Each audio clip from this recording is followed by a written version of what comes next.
Last এপিসোডে আমরা দেখি ক্লার্ক ইউনিভার্সিটিতে একটি মার্ডার হয়, যেটা দেখে লরি অনেক বেশি ভয় পেয়ে যায়। স্যাররা সবাইকে ক্লাসে ফিরে যাওয়ার জন্য বলছিলেন আর এলাকা খালি করা হচ্ছিল। ঠিক তখনই লরিকে নিয়ে ঢুকে পড়ে লোকি একদম ক্রাইম সিনে। লরি অবাক হয়ে বলে এখানে তো ঢুকা নিষেধ, কিন্তু লোকি শান্তভাবে জানায় তারা শুধু স্টুডেন্ট না, তারা ক্যাম্পাসে পুলিশের কনসালটেন্ট হিসাবে কাজ করছে। এরপর সেখানে পুলিশের চিফ গ্যারেথ এস্টার আসে। লোকি আর চিফের কথাবার্তা থেকে বোঝা যাচ্ছিল যে তারা আগে থেকেই একজন আরেকজনকে চিনে। লোকি লরিকে পরিচয় করিয়ে দিতে চাইলে লরি সামনে থেকেই নিজের পরিচয় দিয়ে দেয়। তারপর লোকি বলে এটাই তার প্রথম কেস। এরপর তারা তিনজন ক্রাইম সিনে ঢুকে। লোকি লরিকে বলে দাঁড়িয়ে না থেকে কাজ শুরু করতে, যা কিছু ঘটেছে সব লিখে রাখতে, কারণ এটাই তার দায়িত্ব। চিফ তখন কেসের ডিটেলস বলতে শুরু করে। ভিকটিমের নাম আইজ্যাক। সে ল্যাব ক্লাবের প্রেসিডেন্ট। তার শরীর এখনো গরম, মানে অল্প কিছুক্ষণ আগেই তাকে খুন করা হয়েছে। মৃত্যুর কারণ হিসাবে বলা হয়েছে একাধিকবার ছুরি দিয়ে মারা হয়েছে আর অতিরিক্ত রক্তক্ষরণ। আরও একটা গুরুত্বপূর্ণ ক্লু, ভিকটিমের ফোনটা দেহ থেকে অনেক দূরে পাওয়া গেছে। ধারণা করা হচ্ছে সে হয়তো সাহায্যের জন্য কাউকে কল করছিল, কিন্তু খুনি সেটা দেখে ফোনটা লাথি মেরে দূরে সরিয়ে দিয়েছে। ফোনটা এখন ফরেন্সিকে যাবে, শেষে কাকে কল বা মেসেজ করেছিল সেটা জানার জন্য। ঠিক তখনই লোকির চোখে পড়ে আরেকটা অদ্ভুত বিষয়, মেঝেতে রক্ত দিয়ে কিছু লেখা। প্রথমে মনে হয় হয়তো এটা খুনির নাম, কিন্তু ভালোভাবে দেখার পর বোঝা যায় এগুলো আসলে কারোর নাম বা অক্ষর না, বরং কিছু নাম্বার। লোকে ধারণা করে মৃত্যুর আগে ভিকটিম এই নাম্বারগুলো লিখে গিয়েছে খুনির পরিচয় বোঝার জন্য। সরাসরি নাম না লিখে কোড ব্যবহার করেছে, কারণ সে হয়তো বুঝেছিল খুনি আবার ফিরে আসতে পারে আর নিজের নাম দেখে ফেলতে পারে। লরি ভাবে হয়তো এই সংখ্যাগুলো কোনো নামের অক্ষরের সঙ্গে মিলছে, কিন্তু লোকি বলে সে এটা ভেবেছে কিন্তু কোনো অক্ষরের সঙ্গে মিলছে না। এরপর ফোনে পাওয়া ক্লু আসে। আইজ্যাক মারা যাওয়ার আগে তার ফোন থেকে তিনজনকে একই মেসেজ পাঠিয়েছিল। মেসেজটা এরকম ছিল, আমি জানি তুমি কি করেছো, যদি না চাও অন্যরা জানুক তাহলে লাঞ্চ টাইমে ল্যাবে দেখা করো। এটা দেখে বোঝা যায় আইজ্যাক কারো একটা সিক্রেট জেনে ফেলেছিল। আরও অবাক করার বিষয় হলো ফোনে আইজ্যাক ছাড়া আর কারো ফিঙ্গারপ্রিন্ট নেই, মানে নিশ্চিতভাবে বোঝা যাচ্ছিল যে এই মেসেজগুলো সেই পাঠিয়েছিল। তারা লজিক্যালি ভাবে যাদেরকে সে মেসেজ পাঠিয়েছিল তাদের মধ্যেই একজন খুনি। এই তিনজনের নাম শোনার পর লকি হঠাৎ বলে বসে সে বুঝে গেছে কে খুনি। এটা শুনে সবাই অবাক। লরি বলে মাত্র কয়েক মিনিট আগে তারা ক্রাইম সিনে এসেছে। এখানে লকি সরাসরি নাম বলে না, সে বলে যাদেরকে সন্দেহ হচ্ছে তাদের সঙ্গে কথা বলতে চায়। তারপর লকি রুমে থাকা বাকি জিনিসগুলো পর্যবেক্ষণ করছিল। তখন লরি এবং চিফ একসঙ্গে কথা বলছিল। চিফের সঙ্গে কথা বলতে গিয়ে সে জানতে পারে লকি আগে এমন ছিল না।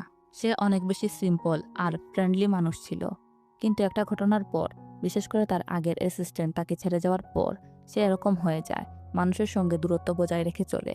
এসব শুনে লরি বুঝতে পারে লকি এরকম অদ্ভুত বিহেভিয়ার কেন করছিল, আর সে ভাবে হয়তোবা রিয়া ওই মেয়েটির জন্য সে এসব কিছু করছে। ওই দিন লোকের অফিসে যে মেলগুলো পড়ছিল সেগুলোর কথাও ভাবতে থাকে। সে অন্য কিছু জিজ্ঞাসা করার আগেই লোকি সেখানে চলে আসে। তারপর আমরা দেখি সন্দেহ করা সেই তিনজনকে হাজির করা হয়, যাদের নাম ছিল জেনেসিস, হ্যান্ডি আর জন। তারা সবাই একই ক্লাবের অফিসার ছিল, আর আইজ্যাক ছিল তাদের প্রেসিডেন্ট।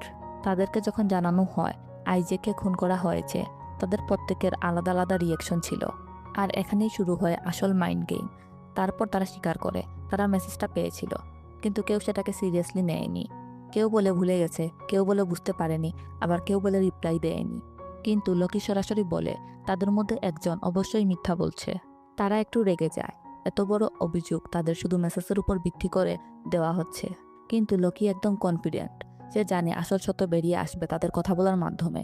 তারপর সে তাদের জেরা করা শুরু করে। লোকি জানতে চায় খুনের সময় দুপুর 12টা থেকে 1টার মধ্যে তারা কোথায় ছিল। প্রথমজন বলে সে ওয়াশরুমে ছিল, কিন্তু সমস্যা হলো এটার কোনো প্রমাণ নেই, কারণ কেউ তাকে দেখেনি। আরেকজন বলে সে ছাদে বসে সিগারেট খাচ্ছিল, আরেকজন বলে সে বই পড়ছিল, মানে তিনজনই নিজেদের মতো করে গল্প বানিয়ে বলছিল। এসব শুনে লরি একেবারে কনফিউজড হয়ে যায়, কে সত্য বলছে কে মিথ্যা বলছে কিছুই বুঝতে পারছে না। লোকি তাকে সরাসরি বলে শুধু দেখলেই হবে না, ভাবতে হবে, কারণ ভবিষ্যতে এই ধরনের কেস আরও আসবে। এরপর লরি তার মাথা খাটানো শুরু করে, আর ঠিক তখনই একটা ছোট্ট জিনিস তার মাথায় আসে, স্কুলের বেল।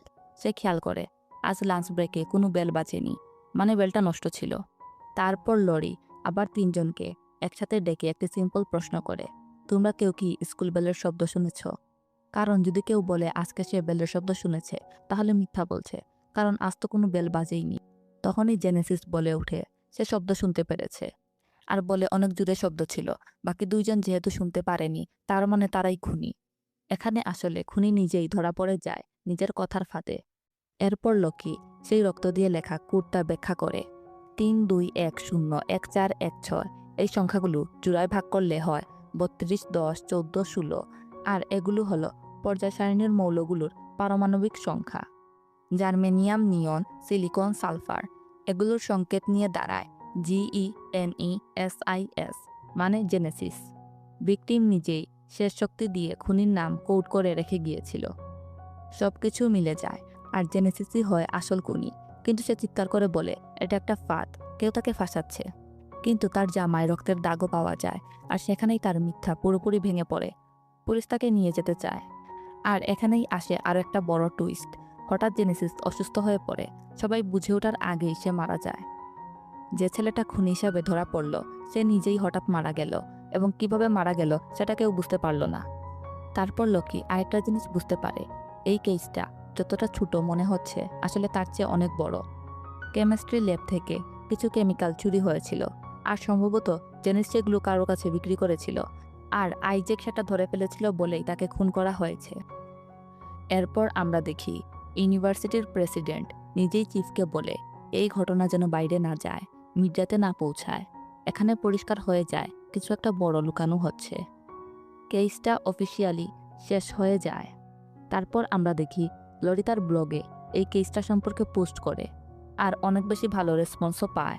এত ভালো রেসপন্স পেয়ে সে অনেক বেশি খুশি হয় আর লকির কাছে যায় এই বিষয়ে বলার জন্য। কিন্তু গিয়ে দেখে লকি স্ট্যাচুর মতো বসে আছে, কথা বললে কোনো রেসপন্স করছে না। তখনই আমরা দেখি তিতা মার্তা সেখানে আসে রাতের খাবার নিয়ে, আর লকিকে দেখে বলে এভাবে কেন বসে আছে। লরি বলে আমি জানি না। তখন তিতা মার্তা মজা করে বলে তুমি কি তাকে রিজেক্ট করেছো নাকি? তারপর বলে আমি আগেও তাকে এভাবে বসে থাকতে দেখেছি, একবার যখন এসেছিলাম। স্ট্যাচুর মতো বসে একটা মেয়ের নাম বারবার বলছিল, এখন মেয়েটার নাম মনে পড়ছে না, হয়তোবা ব্রেকআপের থেকেও খারাপ কিছু ছিল। তারপর মার্থা তাকে একটি গুড নিউজ শোনায়, নেক্সট উইক তার বাবা তার সঙ্গে দেখা করার জন্য আসছে। যেটা শুনে লরি খুব একটা খুশি হয় না। সে মার্থাকে খাবার দেওয়ার জন্য থ্যাংক ইউ জানায়। তারপর মার্থা সেখান থেকে চলে যায়। তিতা মার্থা চলে যাওয়ার পর লরি লকিকে তোলার চেষ্টা করে এবং জোর করে একটি ধাক্কা দেয়।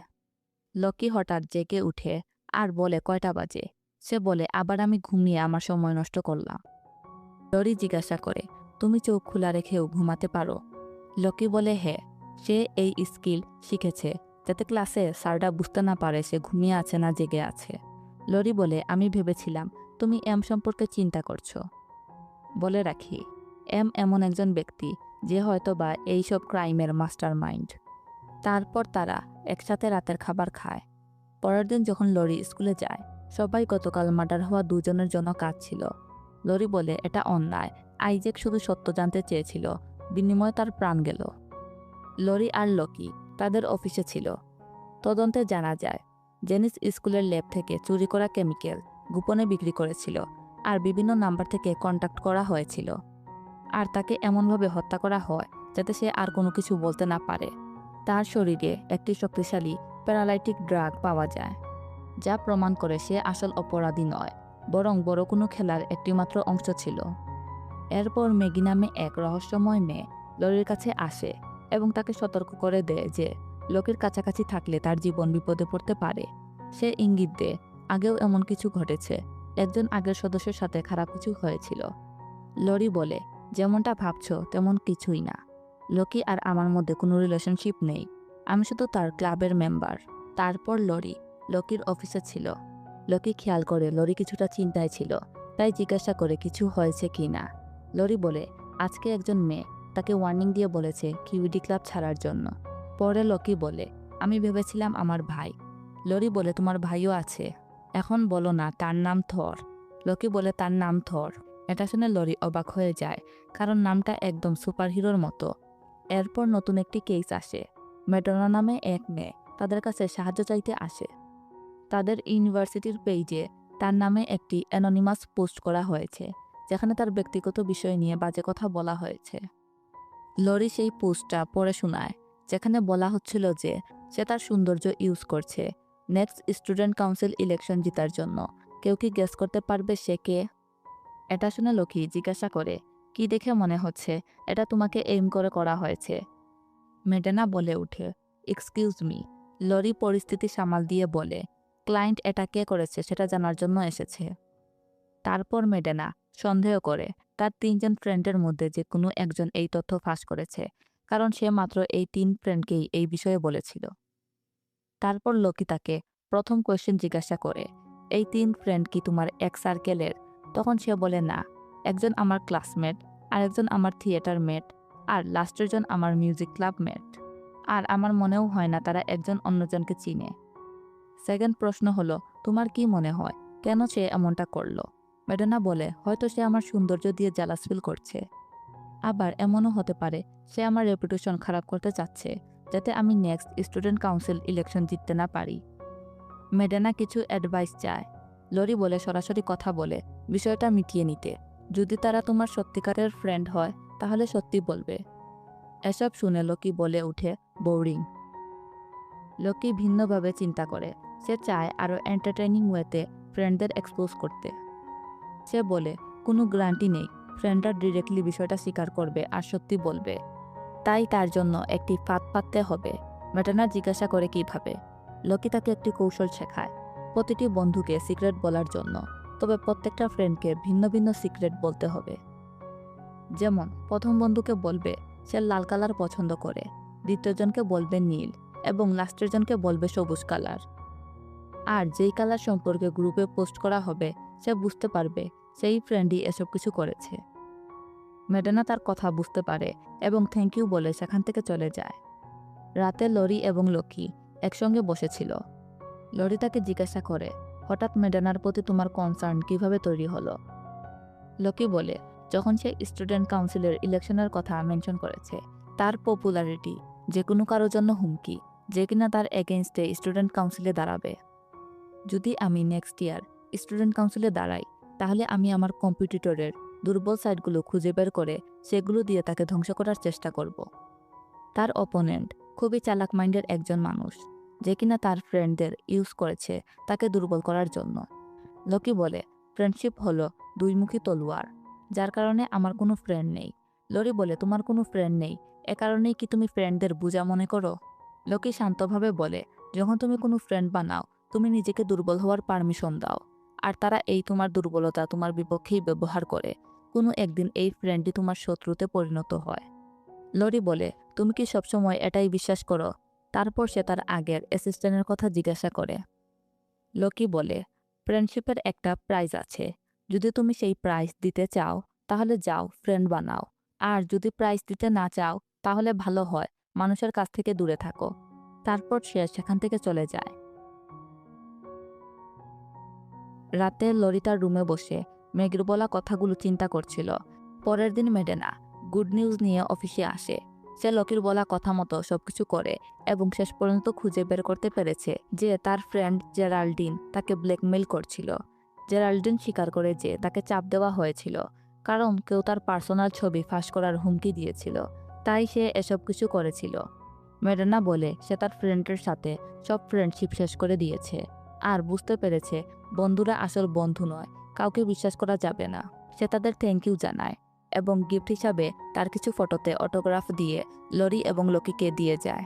লকি তাকে বলে, এই উইক আমরা একটি কেস সলভ করেছি, এই বিষয়ে শিটে আপডেট দেওয়ার জন্য। লরি বলে বাড়িতে গিয়ে সে দিয়ে দিবে। তারপর লরি ওয়াশরুমে যায়। তখনই ম্যাগি সেখানে চলে আসে আর বলে, দেখে মনে হচ্ছে তুমি তার কোম্পানি এনজয় করছো। লরি বলে, তুমি কি আমাকে ফলো করছো? লোকের সঙ্গে তোমার কি প্রবলেম? যদি কোনো প্রবলেম থাকে তাহলে তুমি আমাকে বলছো না কেন? ম্যাগি বলে, আমি তোমাকে হেল্প করার জন্য এসেছি, তাকে না। লরি বলে, তুমি কোনো হেল্প করছো না, তোমার প্রেজেন্সই আরও অশান্তি দিচ্ছে। তুমি কেন তার প্রতি এত আগ্রহী? ম্যাগি বলে, তুমি আমার কাছে কোনো অপশন রাখোনি। ঠিক আছে, লকি সম্পর্কে তোমাকে দুটা বিষয় বলছি, যা জানার পর তুমি ডিসিশন নিবে তুমি এই ক্লাবে থাকবে নাকি নিজের প্রাণ নিয়ে পালাবে। তুমি কি লকির ফেভারিট সং কি সেটা জানো? লরি বলে, আমি কিভাবে জানবো? সে বলে, রিয়াকে কি চিনো? সে বলে না, কিন্তু অ্যাক্সিডেন্টলি আমি লোকির ইমেল দেখেছি যেটা রিয়াকে সেন্ড করেছিল। যেটা শুনে ম্যাগি অবাক হয় আর বলে সে এখনও তাকে মেল করছে। লরি বলে ডিরেক্ট পয়েন্টে আসো। সে বলে লোকি যদি তোমাকে সব সত্যটা বলে তাহলে বেশি ভালো হবে। তখন সে বলে একটি সং আছে যেটা তুমি লোকির সামনে গাইবে। আমরা দেখি রাতে খাবার টেবিলে লরি সেই মেয়ের কথা অনুযায়ী কাজ করে আর টুইঙ্কেল টুইঙ্কেল রিদমটি গাওয়া শুরু করে। লোকি একটু রাগ করে তার দিকে তাকায় আর বলে স্টপ ইট, কিন্তু লরি তার কোনো কথাই শুনে না এবং নিজের মতো করে কন্টিনিউ করতে থাকে। এক পর্যায়ে লোকি রাগ করে চিৎকার করে আর তাকে থামতে বলে। লরি কিছুটা ভয় পেয়ে যায়। তারপর লোকি তাকে বলে, তোমাকে কি কেউ বলেছে আমি এই গানটা কতটা ঘৃণা করি যার কারণে তুমি গাইছো, নাকি তুমি ইচ্ছা করে এমনটা করছো? লরি বলে এটা তো নার্সারি লেভেলের একটি ছড়া। লোকি বলে এটা তোমার জন্য ছড়া হবে, আমার জন্য না। যখন আমি এটা শুনি মনে হয় হাজারো চাকু আমার কানে মারা হচ্ছে। এটা অনেক বেশি পেইনফুল। লরি জিজ্ঞাসা করে কেন, খারাপ কিছু কি হয়েছে? লরি লোকের হাত ধরে সত্যটা জানতে চায় আর প্রমিস করে বলে আমি তোমাকে বুঝবো, তুমি আমার সঙ্গে কথা বলতে পারো, এটা একটা সেফ জায়গা। লোকে চিৎকার করে দাঁড়িয়ে বলে ঠিক আছে, তুমি সত্যি জানতে চাও? যখন আমি এই গানটি শুনি অতীতের সব মেমোরি আমার সামনে চলে আসে, মেমোরি যেগুলো থেকে আমি পালাতে চাই, ভুলতে চাই। যখন আমি এই গানটি শুনি তখন আমি তাকে আমার সামনে দেখতে পাই, যার জীবন নেই আর আমি কোনো কিছুই করতে পারিনি, শুধু এই গানটি শুনছিলাম। সে আমার একমাত্র ফ্রেন্ড ছিল, সে মারা গেছে। এসব শুনে লরি তাকে বলে আই এম সরি। তারপর লোকি শান্ত হয়ে বলে এখন তুমি আমার পাস্ট সম্পর্কে কিছুটা জানতে পেরেছ। এখন কি তুমি শান্তি, নাকি তুমি আরও জানতে চাও? কী পরিমাণ ছুরি দিয়ে তার শরীরে আঘাত করা হয়েছিল সেই বিষয়েও কি বলবো? লোকি বলে এম নামের সেই ব্যক্তিটি এসব কিছুর পিছনে ছিল। লরি আবারও সরি বলে আর বলে যদি জানতাম এসব কিছু এভাবে হয়ে যাবে তাহলে কখনোই আমি এই সং গাইতাম না। লোকি সেখান থেকে চলে যাচ্ছিল। যাওয়ার সময় পিছন থেকে লরি আবার জিজ্ঞাসা করে তোমার সেই ফ্রেন্ড রিয়া? কিন্তু লোকি কিছুই না বলে চলে যায়। রাতে লরি তার রুমে চিন্তা করে কেন আমি ম্যাগির এইসব অ্যাডভাইস নিতে গেলাম। এখন লোকি আমাকে কোনোদিন মাফ করবে না। পরের দিন সকালে লোকি ব্রেকফাস্ট করছিল। লরি আবার তার কাছে আসে এবং ক্ষমা চায়। লোকি তাকে ইগনোর করে। লরি বলে আমাকে একটু খেয়াল তো করো। তখনই লোকি বলে উঠে আমার এক্স রুমমেট হয়তো সঠিক বলেছিল, এখানে ভূত আছে যে কিনা আমার নাম ধরে ডাকছে, আমার সঙ্গে কথা বলছে, কিন্তু আমি তো কোনো কিছুই দেখতে পারছি না। লোকি বলে যদি এখানে কোনো ভূত থাকে তাহলে চলে যাও, কারণ আমি তোমার প্রেজেন্সই চাই না। পরে আমরা দেখি ক্লাবের অফিসে লরি লোকিকে বোঝানোর চেষ্টা করছিল যাতে তার সঙ্গে কথা বলে। যদি কথা না বলে তাহলে সে কিউইডি ক্লাব ছেড়ে চলে যাবে। তখন লোকি আবার বলে ক্লাব রুমে কি কোনো ভূত আছে? হয়তো অ্যাপার্টমেন্টের ভূত এখানেও আমাকে ফলো করছে, নয়তো আমি ঘুমের ধান্দায় ভুল শুনছি। সে কফি আনতে বাইরে চলে যায়। লরি মন খারাপ করে পেসেসে হাঁটছিল। তখনই ক্লিনের কিছু জিনিস নিয়ে একজন স্টাফ তার দিকে এগিয়ে আসে আর জিজ্ঞাসা করে ম্যাম আপনি কি ঠিক আছেন? লরি বলে আমি ঠিক আছি। তারপর সে বলে ওয়েট, আপনি কি আমাকে চিনেন? ঠিক তখনই লোকটা তার মুখে রুমাল ধরে তাকে অজ্ঞান করার চেষ্টা করে। লরি পালানোর চেষ্টা করে কিন্তু ব্যর্থ হয় এবং অজ্ঞান হয়ে যায়। অন্যদিকে লোকি যখন কফি নিয়ে ফিরে তখন একটি নোট পায় যেখানে লেখা ছিল লরি আমাদের কাছে, আর অপোজিটে এম লেখা একটি লেটার সাইন ছিল, যেটা দেখে লোকি অনেক বেশি ভয় পেয়ে যায়। আর এর সাথেই এই এপিসোড এখানে শেষ হয়ে যায়।